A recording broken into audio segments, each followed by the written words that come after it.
It's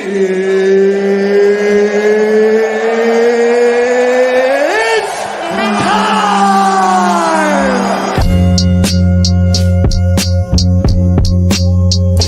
3, 2, 1, go. Get up, let me begin. This is TWSN. You ain't heard about us yet, well you better know now, because it's the place that it all goes down. Get up, let me begin. This is TWSN. You ain't heard about us yet, well you better know now, because it's the place that it all goes down. Shout out Young Swish.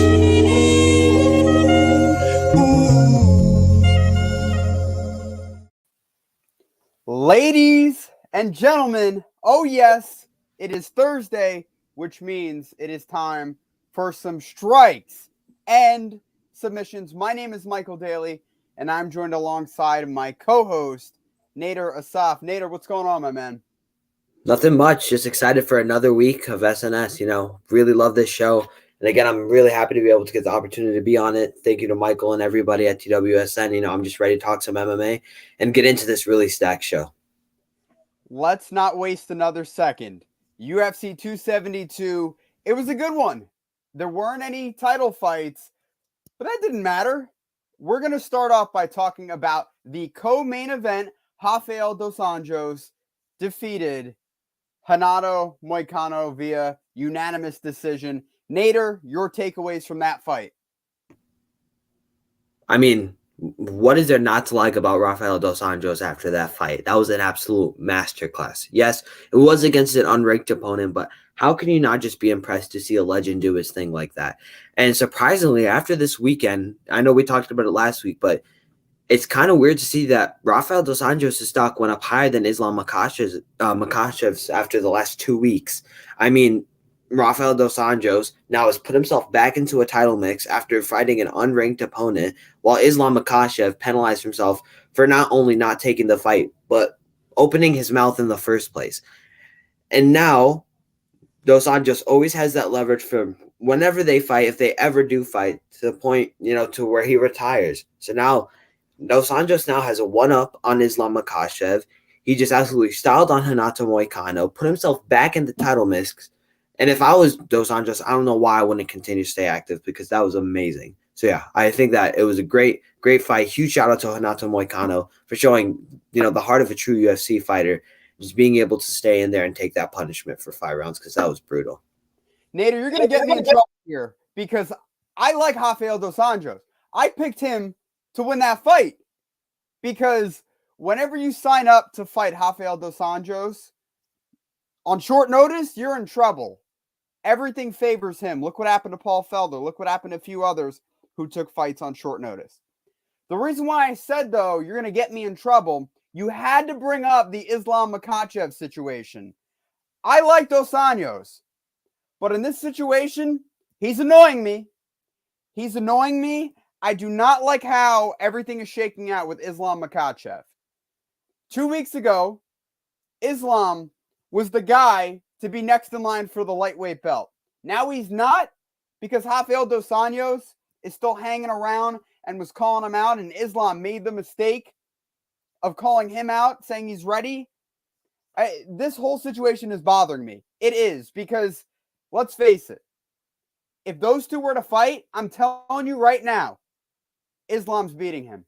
Islam would beat Rafael dos Anjos. I don't care how good dos Anjos looked last Saturday. Islam is beating him, winning by unanimous decision or a stoppage. Doesn't matter what it is. He is beating dos Anjos convincingly. That's why this bothers me, Nader. It bothers me. Oh, yeah, it bothers me too, because as you know, we are the conductors of the Makhachev hype train. And to see Islam make a mistake like that ultimately cost him a title shot, although he'll beat Beneil Dariush, I say with ease, with all due respect to Dariush. I think Islam Makhachev is the best fighter in this division. He penalized himself. He opened his mouth. He thought, in the UFC and Dana White's come to say that they thought it was a done deal. And what does he do? He ends up not taking the fight. And as much as we, can choose to hate it or not like it, facts are facts. And the fact is that Islam Makhachev said, oh, I'm going to take this fight. Rafael dos Anjos said, yep, let's do it at the weight you want. And then Islam Makhachev didn't do anything. He said, oh, and then he's made comments on what Dana said, trying to play it off cool. But this potentially cost him a title shot. I mean, he could have just waited for the winner in May of Charles Oliveira and Justin Gaethje, and he would have had a title shot, and possibly, in my opinion, beat Charles Oliveira, and boom, he's the champion, begins his reign, and starts his climb to be arguably one of the best lightweights of all time. But now he has to rebook the fight with Beneil Dariush. We have to see the winner of Charles Oliveira versus Justin Gaethje, see what they want to do. And now Conor McGregor's back in the mix, and although he should not get a title shot, it's Conor McGregor. I think that as UFC fans, we've understood the fact that Conor gets what Conor wants. So now Islam Makhachev just, took a really big step back in his career. Let's say he stays quiet, doesn't answer any call, because I don't think Rafael dos Anjos was specifically calling out Islam Makhachev.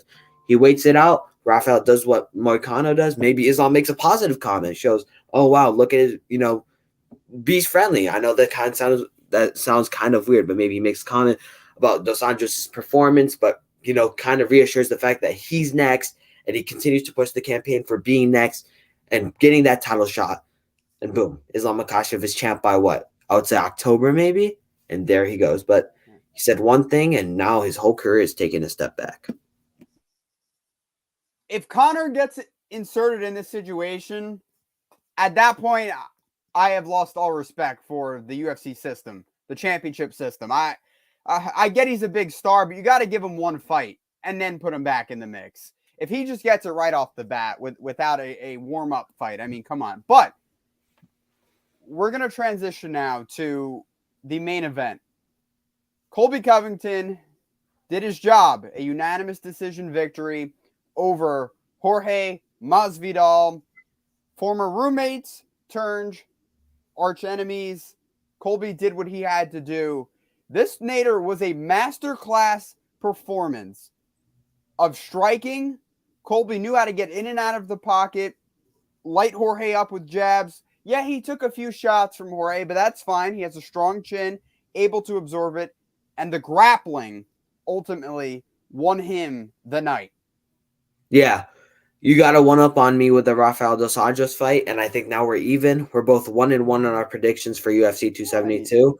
Yeah, I mean, you picked Jorge and dos Anjos. I picked Moicano and Covington. All right, but I kind of saw it coming, though, that, yes, don't get me wrong. You're right. I thought Jorge was going to stop him. But if he didn't stop him, what did I say? That Colby was going to win better. That's fair. That's fair. But yeah, I mean, Colby Covington, he did what I expected him to do. Yes, I said that Jorge had the chance to knock him out. And if Jorge would have blitzed, you would never know what would have happened in that fourth round. But Colby Covington shut him up. No more words can be said. If after you talk all that trash and put all this hype just to get 50-40 forward, I wouldn't see Jorge Masvidal, he continues to talk on Twitter. Call Colby Covington names. And I mean, I know it might be a bit childish, but I absolutely love what Colby Covington's doing with all the trash talk and tagging Jorge Masvidal in every post. It's just hilarious to me because, they definitely didn't settle the beef. They didn't even shake hands. They continued to talk trash. Their corners got into it after the 25 minutes. Mm-hmm. And just like Colby Covington's cornerman said, Jorge had 25 minutes to do something about it, and he did nothing. Dropped him once, then proceeded to be very, very, not even like Nate Diaz versus Leon Edwards, where Nate was toying with him, and Nate actually went in and threw some stuff, not his best stuff. Jorge was just standing there like this, as if Colby was the one that dropped him. It made absolutely no sense, but Colby Covington, amazing performance, goes on to show why he's one of the best pound-for-pound fighters in the world. That transitions me into my next point about how he needs to be one of the best pound-for-pound fighters in the world. He should be above Dustin Poirier, and he should easily be within the ranks of some of the best fighters in this entire. He's one of the best welterweights in history, in my opinion, easily top 5. And just because he lost twice in 2 amazing close fights, and arguably, although I personally don't believe it, many people think that he beat Kamaru Usman. If it wasn't for dropping him twice in that second round, I believe, second or third, Colby could have arguably won that fight. And he loses twice to the pound-for-pound best fighter in the world, and somehow he doesn't get the recognition he deserves. He's easily one of the best fighters in the world, and I think he deserves his recognition as one of the best pound-for-pound fighters from the media. Colby is one of the best pound-for-pound fighters, but Nader, I'm going to be honest with you. I think that's a bunch of nonsense, the pound-for-pound list. They have Max Holloway 6. Colby isn't even in the top 15. It's atrocious. It's atrocious. That right there just shows that list is inconsistent. John Jones, who hasn't fought in over 2 years, is 7. I think we can get to something that you just brought up. Where does Colby Covington stand? What does his legacy look like? I'm going to say something that I might get some pushback for, and that's fine. You said Colby Covington's top 5 welterweight all time? Easily top 5. Easily, okay. Right now, I have him 3. And I think when his career's done and other careers are done and we're analyzing everything, he's going to be 2. Right now, Ooh. I have him behind only Kamaru Usman and George St Pierre. Whatever way you want to order 1 and 2, that's fine. Between Usman and St Pierre, that's fine. But the other 2 guys for the longest time that I had in the last 2 spots of Mount Rushmore of welterweights in UFC history, Matt Hughes and Tyron Woodley. I am comfortable enough right now on March 10th, 2022, after UFC 272, to say that Colby Covington right now is a better all-time fighter. Some people will be like, how can you say that he's never won an undisputed title? Fair. You know why I can say that? There was a reason why when Tyron Woodley was at his peak, let's say 2016 to 2018, Tyron Woodley avoided Colby Covington. And Colby Covington, also because Tyron Woodley was injured too, but Colby Covington had to fight for an interim belt against Dos Anjos. If Colby Covington was born in any other era or fought in any other era, he would have been the undisputed champion. He would have beaten Tyron Woodley had they fought for a belt. They ended up fighting later, but if they fought when Woodley was in his prime. And Matt Hughes, I'm sorry, I love Matt Hughes. The guy lost 9 times in his career. Colby lost to Warlley Alves once, but after that went on a streak for another 4 years, was stopped by Kamaru Usman, albeit a very close fight, and arguably beat Kamaru Usman the second time around. Colby's top 3, and I think when it's all said and done, he will surpass George St Pierre because right now he is second all time in welterweight takedowns in UFC history.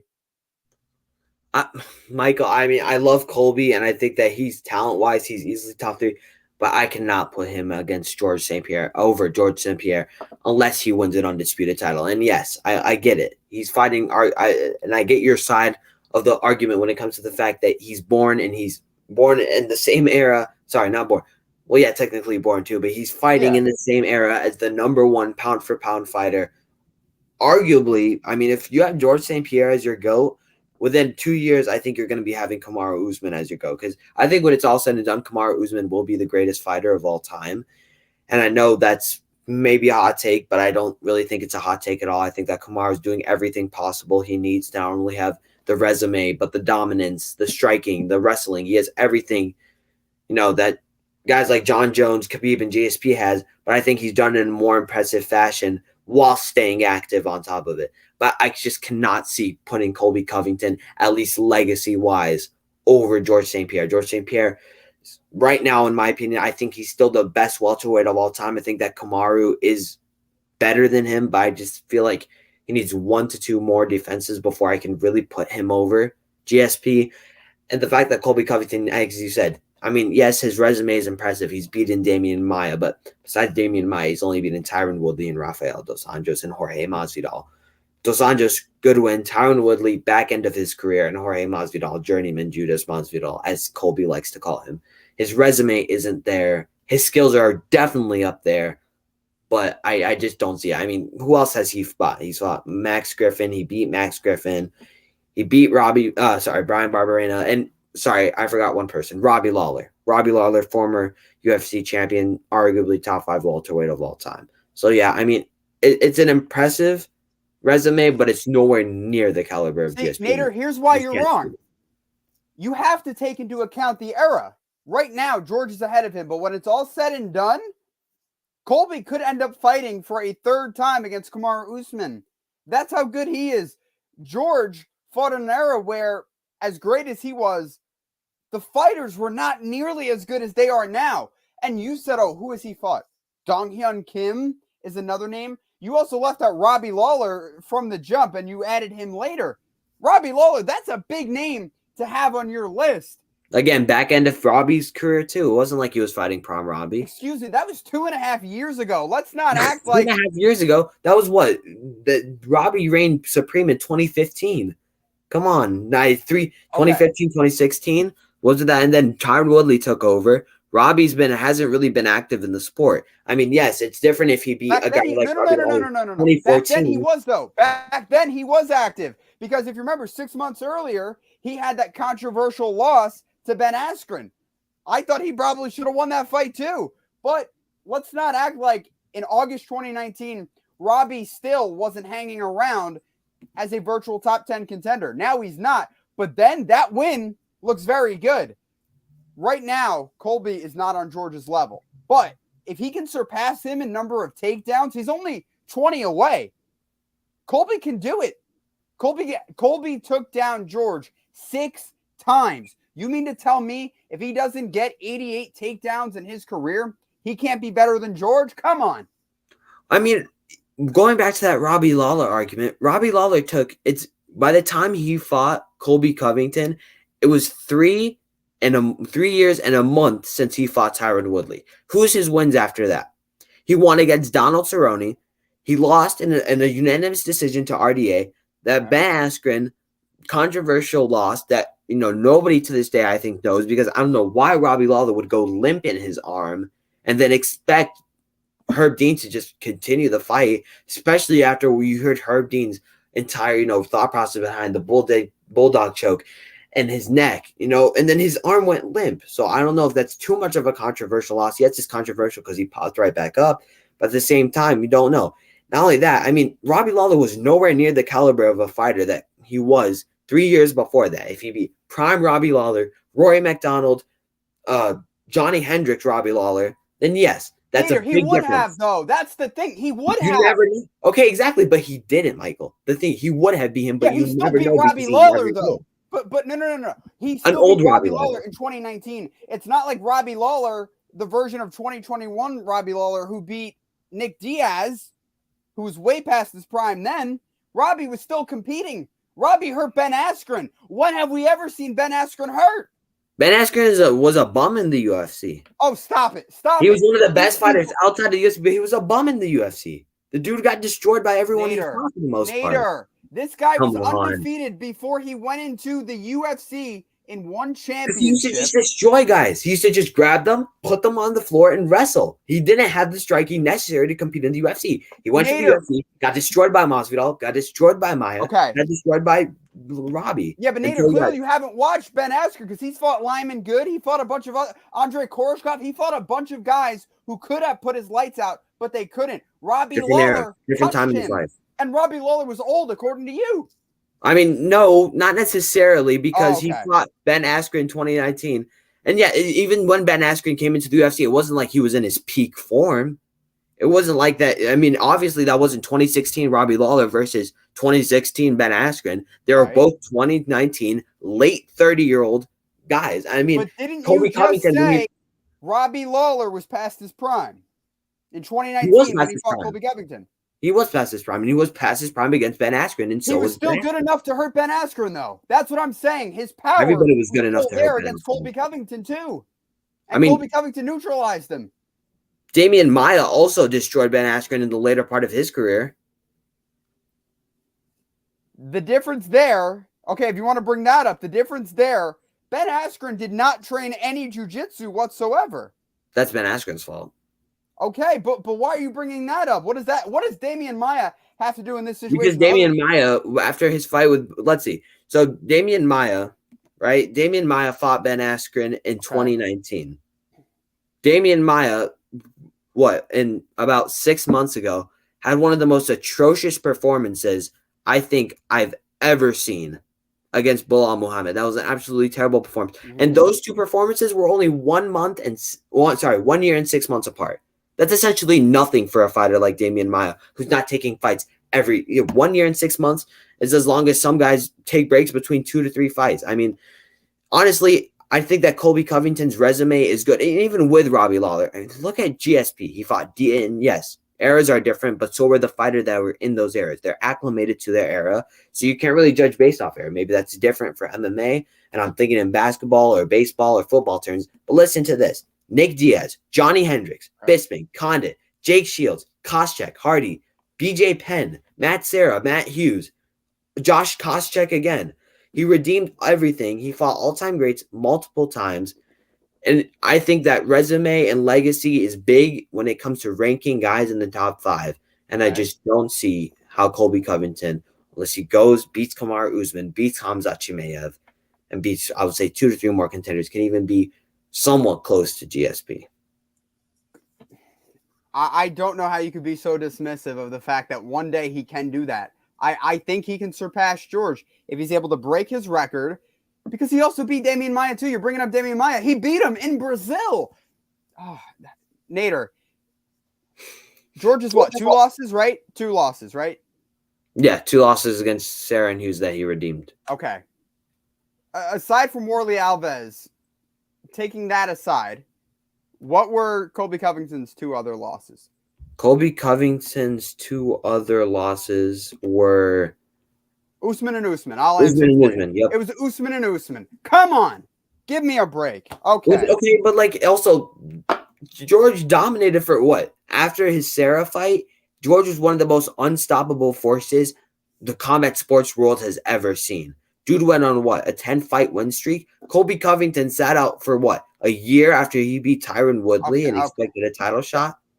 Put it this way. Had he been given an opportunity right after, like he deserved, when Woodley fought Darren Till in Dallas in September 2018, I promise you, Nader, Colby Covington, if he never would have fought Kamaru Usman, would have been on a similar run as Usman.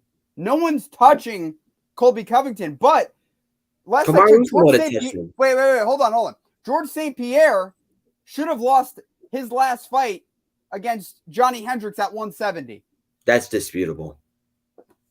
He lost that fight. Many people thought that he won that fight. It's just the fact that Johnny Hendricks touched his face up a bit more. Some people think it was the right decision. I thought he lost that fight. Either way, Colby, aside from Usman, has never been in really a close fight like that. Not really, other than Alves as well. I'm sorry, Colby would have destroyed Johnny Hendricks. Obviously, but as you said, era, but also people are acclimated to their era, so you can't necessarily judge of that. And that was a George St. Pierre that came off of, let's see, 1, 2, 3, 4, 5, 6, 7, 8, 9. That was coming off of 9 straight title defenses off what, 4, 5 years, 6 years, 9 title defenses in 6 years. It's not like this was prime GSP or even close to prime GSP. GSP, even when he fought Bisping, was amazing. What? 2013 was not prime GSP? What? Arguably, no. I think that probably 2010, 2009 GSP was probably his best years. Maybe it was the end of his prime, but exactly, that's what I meant. 2013 was the end of his prime because we only had 2 fights that year. Okay, we do have to move on though. Although I would love to keep whooping your butt in this conversation. No, I wouldn't say that, but yeah, no, that was enjoyable. Colby's gonna be better all time, but that's okay. Let's do this again. We're gonna go on to somebody who just made some news, who is a standout in their own weight class. Kayla Harrison re-signed with PFL this week. Nader, what were your takes on this decision for Kayla? When it comes to money, she did the right thing. When it comes to legacy, she did the wrong thing because she's going to keep whooping these cans with all due respect in PFL. She's going to get her $1 million check. She's going to always have that what if surrounded if she fought Amanda Nunes or Cyborg. As you can see, Henry Cejudo and her going back and forth, little playful Twitter banter. But I mean, good for her. I mean, PFL secured their #1 star, in my opinion, easily. She's going to continue to make the money that the UFC or Bellator wouldn't have given her. I think maybe Bellator could have because I'm pretty sure PFL matched what Bellator gave, but I know that PFL has their little $1 million thing, but so does Bellator, I believe, too. Mm-hmm. So it's just a matter of whether or not she really thought she was at the level that she needed to be. Because maybe, PFL is giving her things that she wants that Bellator couldn't. Because ultimately, she had the decision to go to one or the other. And I don't know if she thought anything. Maybe she was thinking UFC or bust and didn't even think about Bellator. Because I personally wanted her to go to the UFC. But at the same time, she is extremely big. Weight cutting would have been a huge issue for her. So maybe staying away from the more organized and top tier organizations like Bellator and UFC who are strict about their weight classes and all that would have been a better move for her. But there's always going to be that what if surrounding her legacy, and I really would have liked to see that, but you never know. The weight class is, I think, why she stayed there. She is comfortable fighting at 155 pounds. I can't blame her for it. Yeah, the UFC is a bigger name. Yeah, Bellator right now is more relevant than PFL. But Kayla Harrison gets to fight on ESPN. Mm-hmm. Yeah, she would get to fight on ESPN if it was the UFC. She would fight on Showtime if she was in Bellator. But if you can be the star of a promotion and get a cool $1 million paycheck here and there, or when you fight, and then I believe she's getting a base salary, and then if she wins a tournament, either way, she is going to win the tournament. I think that's pretty obvious. Yeah, she should at least. But the thing is, she wouldn't be making nearly as much money, and for that, your biological clock as an athlete is not that big. The timing, there's not a whole lot of time there. So make your money while you can. Yeah, you might be able to make more endorsements or appear in more commercials or be just a bigger name, a more household name in the UFC. But if you could be the star of a promotion, I say stay there. So I actually think this was a good move on her part. Who's to say down the line she can't move on? There's a possibility there. But right now, though, I think it's the smart move because she's not just another fighter. She is the fighter for PFL. Definitely. And, the fact that she was able to pretty much guarantee herself $1 million every year in their in PFLs. I don't know if they call it the Grand Prix or the tournament. So it's completely slipping my mind right now. But I'm just going to refer to it as the tournament. I mean, she's only 31 years old. Yes, UFC fighters, tend to slow down after, I would say, 34, 35 into their late 30s, early 40s.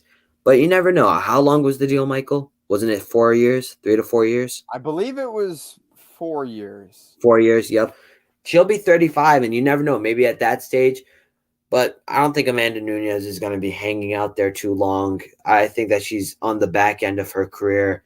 And her rematch with Juliana Payne, and nobody knows how it's going to go. We really don't. She left American Top Team, which can go to prove to be a really bad decision because not only is she leaving American Top Team, which in my opinion is a top 3, if not the best gym in MMA, probably historically, but the fact that she's starting up her own gym. So the fact that she has to be on tough, start up her own gym, and train for this fight at the same time is not a good solution for her.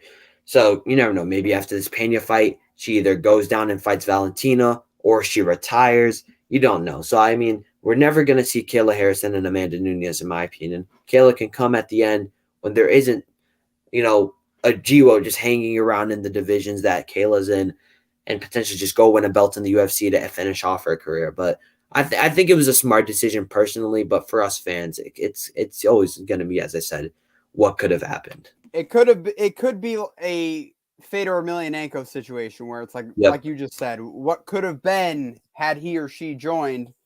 I think she'll be all right though. I think PFL is a good spot for her. PFL, they have some big investors too, pumping a lot of money in there. Their broadcast, I think, are the very best in mixed martial arts with how innovative they have been with ref cams and the different angles. So I think Kayla will be okay. Let's stick with a company that you actually brought up, Nader, and I brought up too, Bellator. They have a big card coming up, 276 in the co-main, Phil Davis, Julius Anglickas. That's going to be a great fight. But we're going to be focusing on the main event, Mads Burnell, Adam Boric. Nader, who you got and why? I got the Noose Mads Burnell. I just want to say a few things. First of all, this dude hasn't lost in, I believe, 3 to 4 or 5 years. And guess who his last loss was against, Michael? None other than featherweight contender. Go ahead. You can say it. Arnold Allen. Arnold Allen, featherweight contender that's about to take on Dan Hooker, viewed as one of the very best fighters, in my opinion, the best division or second best. I think it's the biggest Shark Tank. I think that bantamweight top to bottom is better in the UFC. What, featherweight, you're saying? I said feather. Yeah, I believe that Okay. featherweight, besides bantamweight, is the biggest Shark Tank in the UFC. So I think that's extremely interesting. And also, his opponent also hasn't fought in a while. I believe it's been around a year since he's fought. I feel like Mads Burnell just fought top tier competition year in and year out. And also, I believe that he will get it done, possibly by submission. Although that his opponent Adam is very good on the ground as well, more of a jack of all trades type of guy. I think that Burnell is able to either secure the decision or a submission. I don't think anything in between. And this is a very interesting fight. And I like the fact that they're giving two contenders a pay-per-view. Or I'm not sure if Bellator necessarily. Yeah, Yeah, I know it's what you not mean, though. pay-per-view. It's a main card. Yeah, it's a main card. I know I refer to the numbered card as pay-per-views. But anyway, it's really nice to see that they're giving light to two top-tier featherweight contenders that are ultimately going to face the winner of Pitbull and McKee at Bellator 277, which is really cool because I mean, I've never really saw something like this in the UFC where it's usually a fight night where two contenders usually square off to see who's going to get the next pay-per-view bout. But, this can also be a big, shock to, not necessarily a shock, but this could also be somewhat of a loss for either fighter who wins. Because let's say Pitbull wins next month at Bellator 277. Maybe him and AJ McKee run it back for the third time, making these two guys run. So the best situation for either Borisic, I believe you pronounce his name, and then Mads Burnell is that AJ McKee wins. They get a fight somewhere near October, but definitely that this is easily the number one contender fight. It's a title eliminator, so this is absolutely huge. But I have Mads Burnell. Mads Burnell is going to win this fight. I wish I could disagree with you, Nader, but Mads Burnell, I think, is going to win because Boric, a lot of people have fallen in love with his record, 17-1, and it's a good record. Don't get me wrong, it's a very nice record, looks good to the eyes. But his last win was against Jeremy Kennedy. Yeah, Boric can knock you out. He has 4 KO/TKO wins. He can submit you. He has 6 submission victories. Mads Burnell, though, I think can get a submission here. And I think he is going to win by submission. Boric has only been submitted once. Lo and behold, his one career loss. It was a little while ago, but Mads Burnell impressed me a lot last July, his last fight against Emmanuel Sanchez. Mm-hmm. He's not afraid to stand up with someone who's a striker. And Boric can be a striker when he wants to be. But Mads Burnell is able to turn his striking and set it up with his wrestling. That's amazing. And something that worked for him, his grappling threat and his ability to take you down had that in the back of Emmanuel Sanchez's mind. Emmanuel Sanchez, that whole fight, was so nervous about being taken down that he was getting pieced up on the feet too. That's something that I just found really, really interesting in that fight. And that's why I think right now, Mads Burnell, I think, is going to come away with this number one contender fight. I would like to see him, or even if it's Boric, fight the winner. But if not, I feel like Mads Burnell could fight other guys in the division. Right now, I don't know exactly who, because the winner of this should be pumped in and streamlined to the next fight. But Mads Burnell, with his wrestling, his experience, not only in the UFC, he fought 3 times in the UFC, but fought in Cage Warriors. This guy has been around the block for quite some time. He is skilled at taking you down, going back to the well. I expect him to get a submission victory on Saturday. Oh, yeah, definitely. And not only that, but the fact that, he's the same age as Boric, and he's had tons of experience. You don't get more experience than not only Cage Warriors, which is a fantastic promotion in itself, but being in the UFC helps, regardless if it was in 3 fights or not. And yeah, as you said too, and I touched on a bit, I feel like his resume is better. He's fought higher competition, and guys who know how to, submission artists and wrestlers that know how to use their striking perfectly to set up their takedowns are automatically elite fighters. Charles Oliveira, he's an elite fighter, and what did he learn to do? He set up his submissions by great striking. One of the best people to do it, Merab Dawalishvili. If for any of you guys, any MMA fighters, that's the peak example of someone that knows how to set up their strikings into their takedowns. Surprisingly, I don't know if you knew this, Michael, but I saw this graphic the other day, and Merab, I believe, is in the top 10 for most takedown landed in UFC history, which is extremely impressive while holding his own on his feet himself. And yeah, I mean, Burnell might not have the best, heavy hitting hands. He might not have the most pop, but he can definitely hold his own on the feet and submit. And I think that he can honestly get a stoppage too. So yeah, I'm really excited to watch this fight. I'm starting to get more and more into Bellator. I first got into UFC back in March, and towards the summer, I really started to get into Bellator. So this is definitely a fight that I'm looking forward to. So I think we both agree Mads Burnell is going to get the victory. This is actually a good card. Before we move on to the UFC fight night and wrap up our show, John Salter's also on it. You have Phil Davis. I love Phil Davis, by the way. Great fight. Yoel Romero fight made me a fan of him, just to see what he did to Yoel. I was completely expecting Yoel to go in there, just knock him out, do Yoel's thing. But no, Phil Davis, what a fight. What a fight he had. Yeah, I expect Phil Davis to get a win. But Anglikas is someone you cannot sleep on. Anglikas has some power, and he's going to try to touch up Phil Davis. Okay, Bellator to the side. Let's go back to the UFC. UFC Vegas 50. Magomed Ankaliev, the 6th-ranked light heavyweight, is taking on the 5th-ranked light heavyweight, Thiago Santos. Nader, who will win UFC Vegas 50's main event? Michael. There is a man by the name of Magomed Ankaliev who is the future of the light heavyweight division. And this man is going to style on Thiago Santos. And when I say style, he is going to style on Thiago Santos. This man is going to go in, have a performance, get one more fight, cruise his way to beating whoever is at the top of the division, whether it's Alexander Rakic, whether it's Jiri Prochazka, whether it's Glover Teixeira. Then he's going to beat whoever has the belt, become champion, and begin his reign going down as one of the better light heavyweights to ever touch the octagon. So I have Magomed Ankalaev in this weekend's main event. And when I say this dude is good, this dude is good. He is a Greco-Roman champion and one of the only Dagestanis you will meet that will stand and trade with you. When you're a guy like that, there's absolutely no one, in my opinion, that has as diverse as a skill set in the light heavyweight division as him when it comes to purely accolades on both the ground and the feet. And there's just so much to like about this guy. And I think that he will pretty much handily beat Thiago Santos, who could barely really do anything against Johnny Walker a couple months ago. So yeah, definitely taking Magomed Ankalaev. That was beautiful, Nader. That was just that was beautiful. Okay.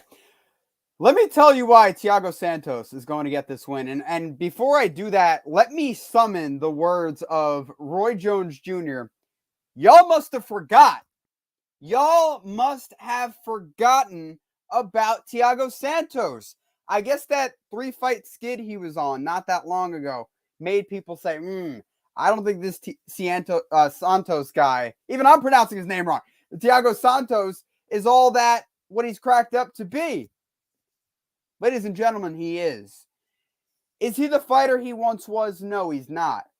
But if Magomed Ankalaev is going to walk in that cage and think he's going to have a similar performance as he did against Volkan Ozdemir, he's going to have a long outing. Thiago Santos can switch stances. Most of the time he fights southpaw. He can extend that jab. He can work leg kicks. The fight against Johnny Walker was not one of his best outings. But Nader, a win is a win. You got to take it whichever way you can get it. Thiago Santos, I expect him to counter Magomed Ankalaev. Here's why. For whichever reason, Ankalaev likes to admire his work. He likes to throw a big shot and look at it. That's fine. But if you do that against Thiago Santos, you're going to get head kicked. You're going to get a left hook to the chin. You're going to be in trouble. If Ankalaev does what he's supposed to do and everyone expects him to do, he just bull rushes Santos, okay. But I don't know if Santos is the guy you really want to do that with. A lot of people are forgetting Santos, great with light kicks. Santos can kick to the body, kick to the head. And Santos also has power too. He has power as well. So those 2 wins over Iwan Cutelaba were very nice for Magomed Ankalaev. They were great. But Iwan Cutelaba is not Thiago Santos. Michael, Thiago Santos is nowhere near the same fighter that he used to be. This dude probably moves as much as I would in an MMA UFC. He's ranked 5th. It's because this dude got his surgery. He fought John Jones, and then he lost to Alexander Rakic. He lost to Glover Teixeira, who's the champion. Those aren't bad losses, though. It's not bad losses, but that's why he's going to be ranked 5, because he began fighting top-tier guys, and he hasn't shown anything. And Magomed Ankalaev is a top-tier guy. This dude is going to, when I say this, Mike, he is going to have an easy win. Thiago Santos barely did anything in one of the worst fights I think I've ever watched against Johnny Walker. And Johnny Walker, his career is destroyed. This dude has no defense. He cannot even strike properly. John Kavanagh ruined this man, and Thiago Santos couldn't capitalize. He had 5 rounds to do something. He did nothing. He had 3 rounds to do anything against Alexander Rakic and did nothing. He's not the same. He never will be the same after his fight with John Jones and his ACL surgery. And I believe that when you have an up-and-comer who's as good as Thiago Santos is at anything, if not better, a guy that can take it to the ground if he wants, a guy that can strike with you if he wants, I think that you have to pick the young guy. Because believe me when I say Thiago Santos is at the end of his career, Magomed Ankalaev is going, at a stock rate higher than Bitcoin was. He is going to be the champion. You can mark it right now when I'm saying this at 8:13 on 3/10/2022. Magomed Ankalaev will be the UFC champion by 2023. No, okay. First off, he's not beating Yuri Prohaska. He's not beating Glover Teixeira. He's beating Yuri. And he's not beating Thiago Santos. He's beating Thiago Santos. Thiago Santos. You're criticizing Santos for losing. He fought a murderer's row of light heavyweights. John Jones, and boring Glover fights. Teixeira, and Rakic. Back to back to back. 3 fights in a row. Okay, he lost those fights. Fine. John Jones was a fairly close fight, even though he lost that. Teixeira, lost that one. Not a good loss. Rakic, okay, fine. He was still fairly competitive in the Rakic fight, and he was able to bounce back against Walker. And he's still ranked 5th. If the UFC really didn't feel all that strongly about him, he would not be top 5.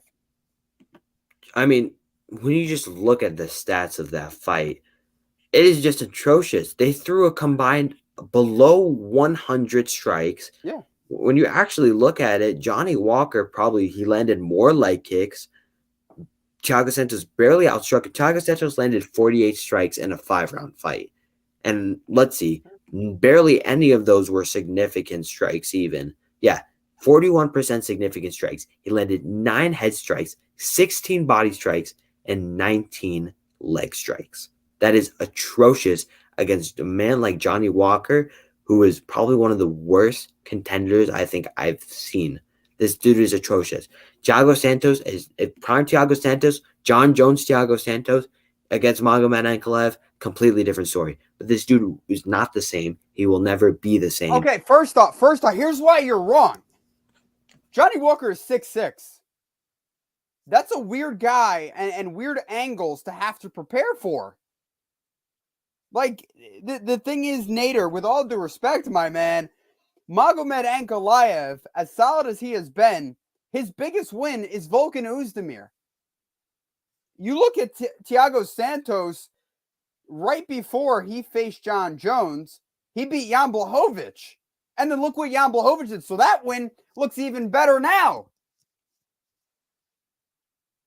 I mean, same thing can be said about Islam Makhachev. Dude fought Thiago Moises, who was great, just like Volkan Oezdemir is great. And then he goes on to destroy Dan Hooker. Like, there are certain guys who aren't battle tested yet because they're on the come up. And I'm not saying Magomed Ankalaev is an established contender, because he is not. This dude is very young. He's new to the sport. His only loss was a completely controversial, terrible loss against Paul Craig, where he got submitted in the last second after dominating Paul Craig the entire fight. So honestly, I don't think he's ever really lost a fight in the UFC. He's undefeated, and he's on the come up, just like Islam Makhachev. He lost one to Gieson Tibau. I think that's the only fight that he's lost. And they're just certain guys, Michael, when you look at them and you watch them fight, because you know what? I'm going to admit, I wasn't high on Magomed Ankalaev. And I'm like, you know what? Let me go back and watch his Volkan Oezdemir fight and see if he's legit. And he is more than legit. Now, I see what you mean when it comes to his defense and admiring shots. And yes, a great fighter could do that, could go there and exploit that. But Thiago Santos is no longer the fighter that he is. As I said, he's not a great fighter anymore. And I think that Thiago Santos gets knocked out within 3 rounds. Iwan Cutelaba hit him, and I wouldn't consider Iwan Cutelaba to be a great fighter. If Iwan Cutelaba could do that, Thiago Santos, almost 3 years removed from his peak, can do that. I promise you, Nader, he can do that, even coming off of an ugly win against Johnny Walker. What ended up happening with Cutelaba, though? Sleep. Yeah. He went to sleep.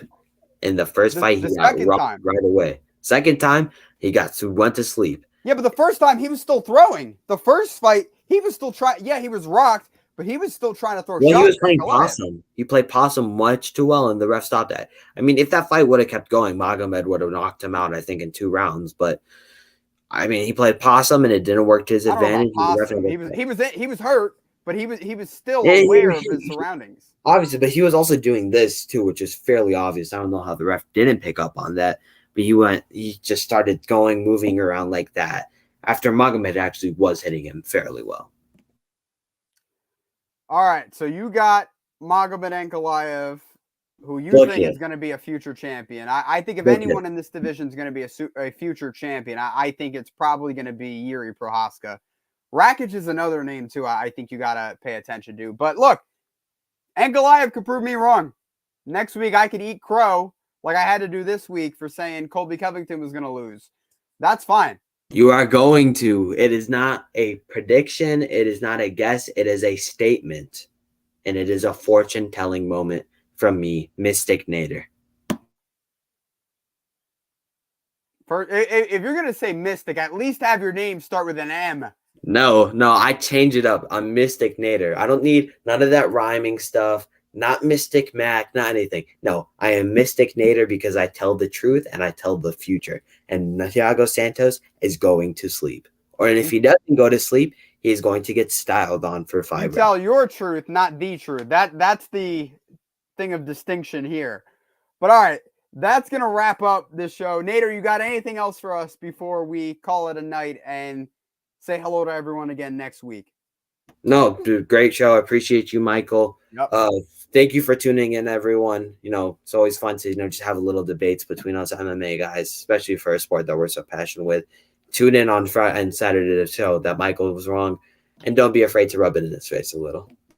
We'll see. We'll see what happens. Thank you, everyone, for tuning in. From my co-host Nader Assaf, I am Michael Daly, saying so long. Take care. Make sure you tune in tomorrow at 8 p.m. Eastern to On the Ball and the Soccer Sit Down Show, 10 a.m. Eastern Time on Saturday. Take care, everyone. Get up, let me